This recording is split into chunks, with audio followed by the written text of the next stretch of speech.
Merhaba, silav û rêz hevalên hêja, dostê me yê birûmet. Di sersalê de em li Başûrê Kurdistan bi dihoka rengîn li Elxoşê ne. Li salona Omera Elmelekî ne.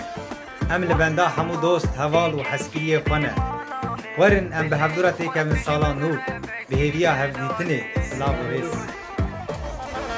دلاله کاو سوزات دامه تجاری لیتنارش بیرامه وقت نما تکنگی به مالامه دل خودش من رذکی دلاله چند چاوی خود گرینم یکا وقت نبینم از چاوی خود گرینم یکا وقت نبینم ظالمت وز کشتم ولی هیزل برینم جناوا گلان بو گلان آف گندا بو جناوا گلان بو گلان آف گندا بو جبر جعویم وندا بو آی شوی شوی آخ شوی شوی رونیا چاویم شوی آخ شوی شوی هر دو چاویم شوی